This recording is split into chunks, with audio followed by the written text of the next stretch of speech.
Hi, I'm Eyana and this is ICP on Set. Like always, be sure to subscribe to our channel and hit that like button.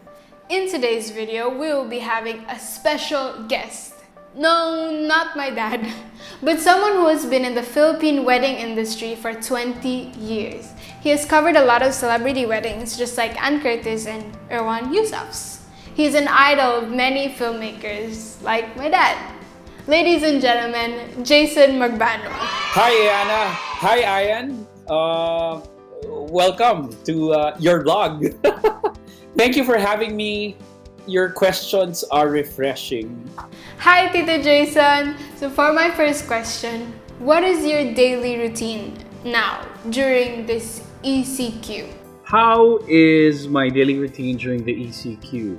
Okay, I try to wake up as early as I can, which the past few weeks, it's been around 9 to 9:30. I feed Nas, our cat. That's the first thing that I do. And then I make myself coffee. I'm a big fan of coffee. I have a semi-professional espresso machine. I also have a pour-over kit. So it depends on my mood what kind of coffee I'll be making for myself that entire day. For me, it's really... for that morning, For me, it's a ritual, actually. It's I take my time. I find it very ritualistic, and I find it comforting in a sense when I make coffee and when I take or drink my coffee. So that's the first couple of things that I do. Now, after that, I also do a bit of meditation. I use an app for that. I spend around 10 to 15 minutes doing breathing exercises. It helps me to center myself, to keep grounded. Very, very important during these times, mindfulness and mental health. And then that's when I open my email or open my computer for the very first time to check on inquiries and to check on what's happening as far as the operations of the office is concerned. So I have an office manager, I have a secretary, we chat or I send out emails, things that she has to do, things that I have to do, or things that I have to finish.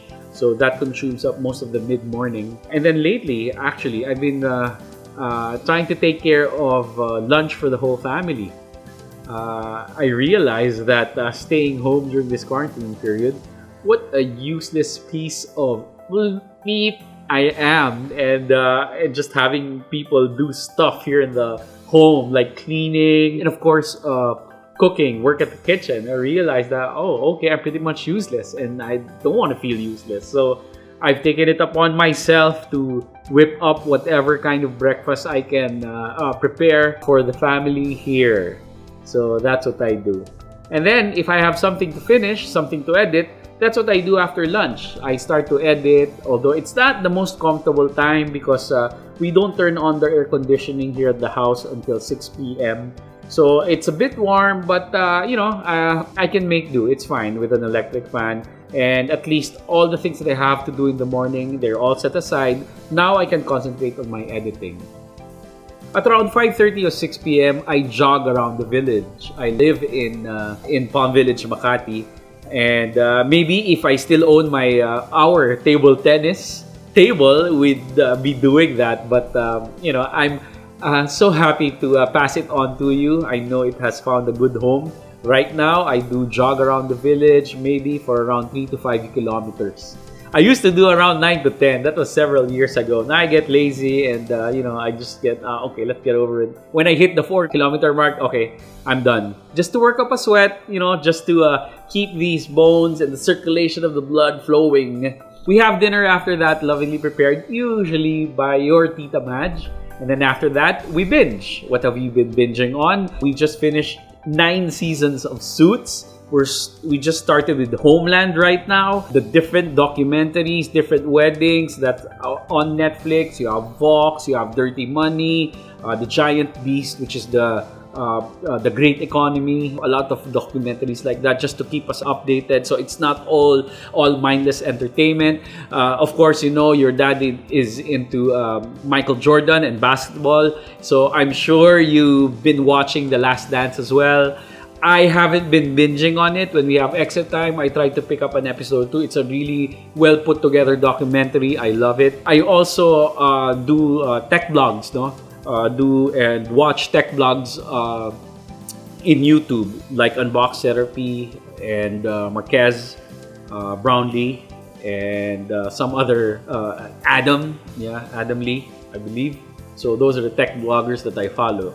How's Nas? I remember meeting him when I visited your house. How do you think I can convince my dad to allow me to keep a cat? I've been wanting one so bad, but he isn't allowing me. Okay, this is Nas. You've met him before, and he's the family pet right now. And your question is, how can you convince your dad? Really, my advice to you, Eyana, is just bring home a cat. Bring home a cat, point blank. Don't ask permission, ask for forgiveness after. If the cat is adorable, I'm gonna be sure that your family, your dad especially, will love the cat either way. Alright? So, don't ask permission, ask for forgiveness. Eyana, I never really figured myself as a cat person because I used to be a dog person. And it took this chonky to make me realize that cats are, wonderful, beautiful creatures. And they like hogging the spotlight. He used to be a stray, and then he just got so malambing and got close with us every time we were out at the garage. And we just decided to adopt him. And it's been a couple of years. He's just really lovely. That's all I can say. He's a very handsome cat. My family loves shoes.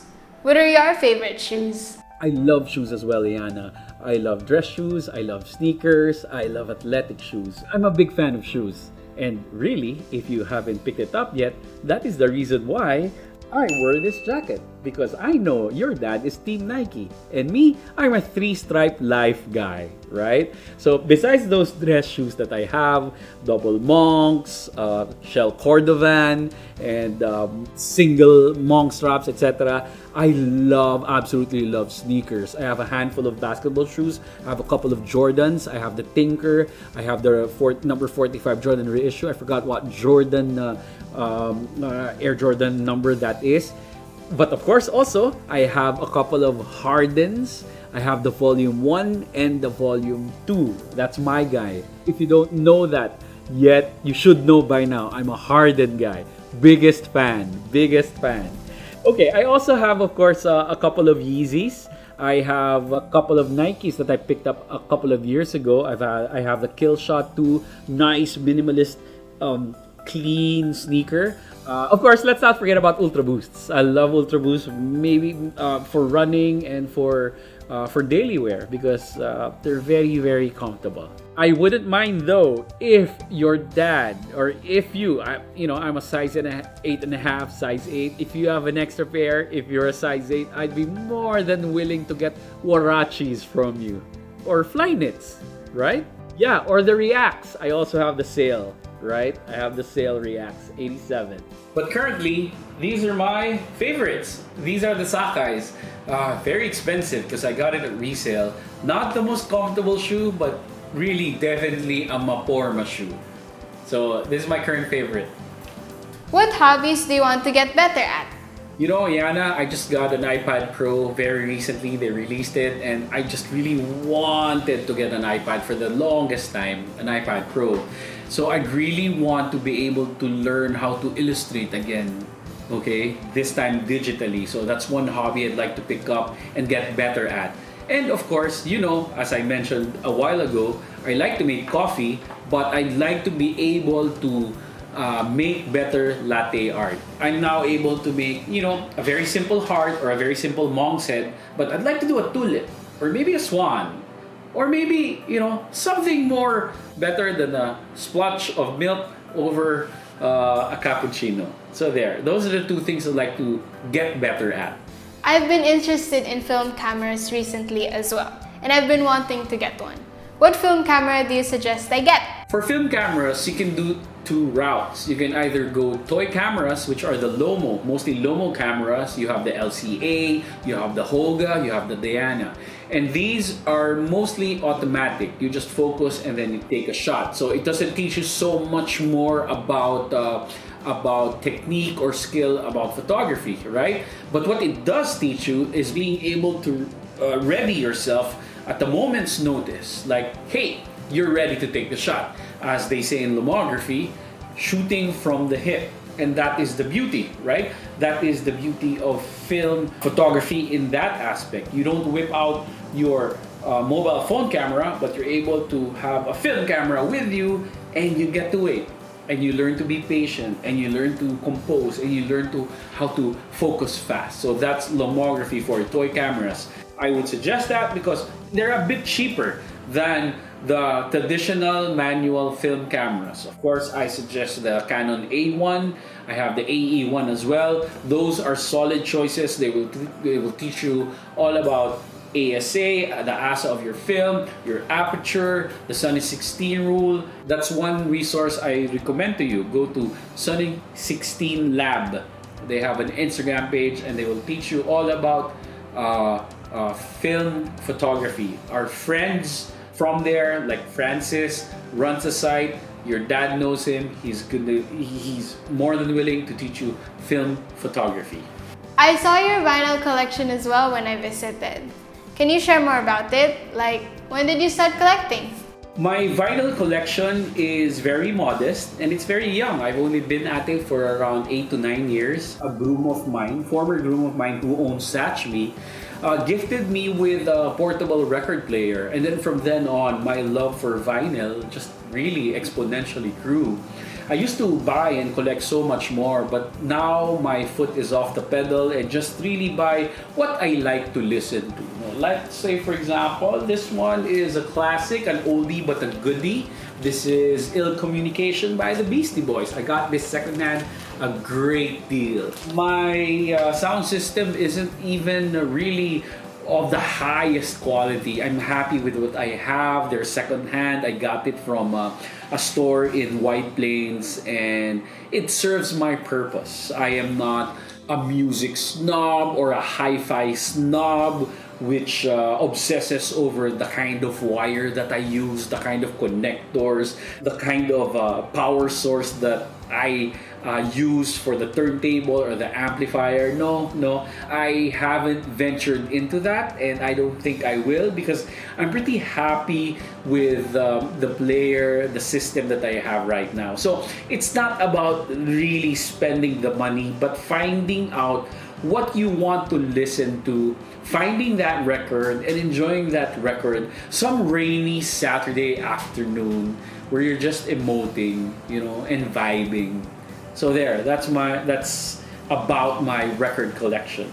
My dad told me you did a music video for Sandwich. Who is the OPM artist you'd like to work with if you get a chance to shoot their music video after the ECQ? You are correct. We did a music video for Sandwich, and in fact, it actually won a Mixed Music Award way back, a decade ago maybe, and that was a lot of fun to do.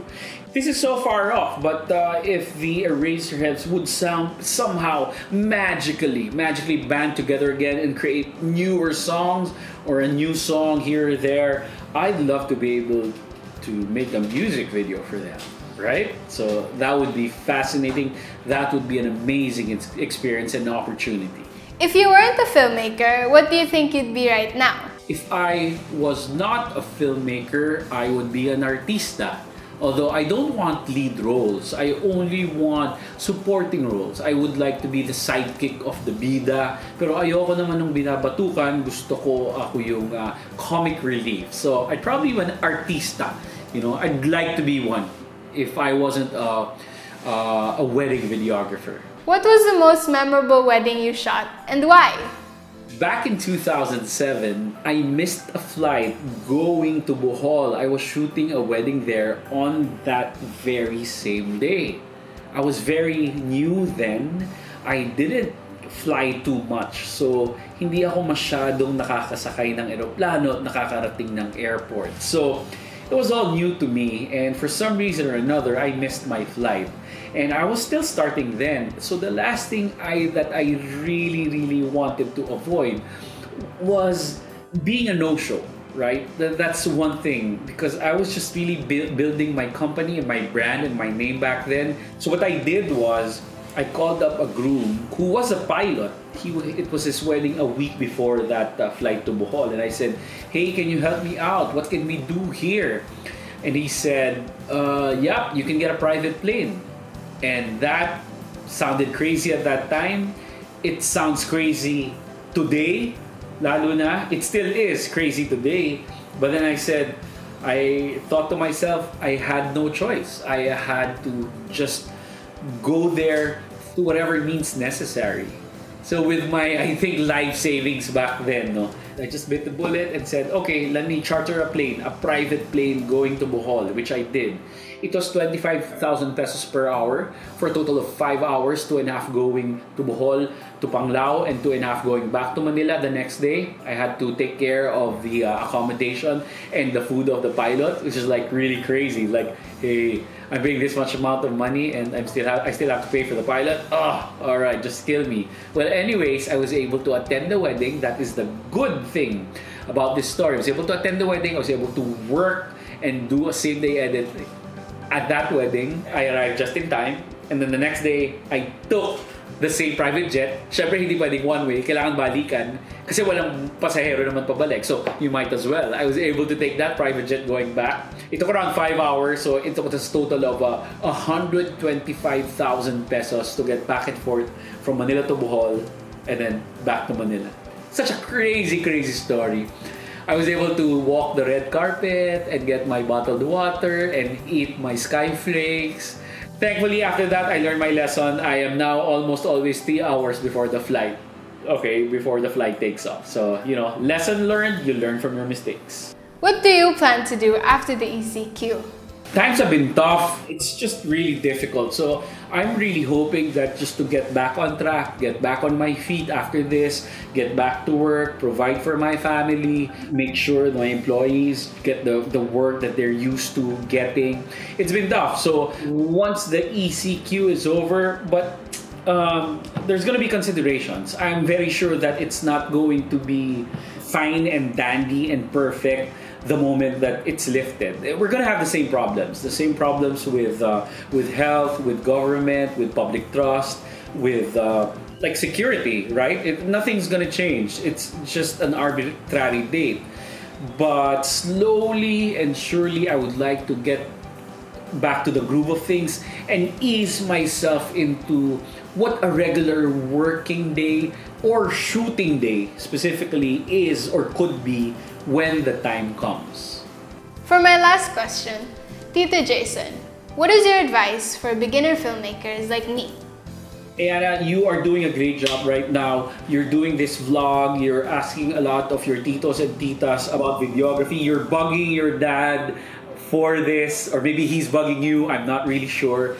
But you're on the right track. You are practicing this because nothing beats practice. You can read about it, yes, you can watch the vlogs, but you're doing a vlog of your own. I think you are doing an excellent job. I love the questions that you sent. They're very refreshing. These are questions that I don't normally answer, and I'm only too happy to answer them. So I'm glad that you found a passion of yours. I cannot say, and we cannot say, if this passion will go with you as you grow older, and that's perfectly fine because people change and what you want in life change. But right this moment, this is what you like to do, and I'm happy that you found it. Secondly, you found your passion, you practice it, and that's the only way and only one of the best ways to get better. You practice and then you practice, right? Thank you for answering my questions, Tito Jason. I hope I get to meet you after this ECQ, and I hope you get to guest again on ICP on set. Thanks for having me. I had a great time. Best regards to your family, your siblings, your mom and your dad, of course. So thanks again. I'll see you when I see you. There you go. I hope you enjoyed as much as I did. So don't forget to subscribe to our channel and hit that like button, and see you again on another episode of ICP on set.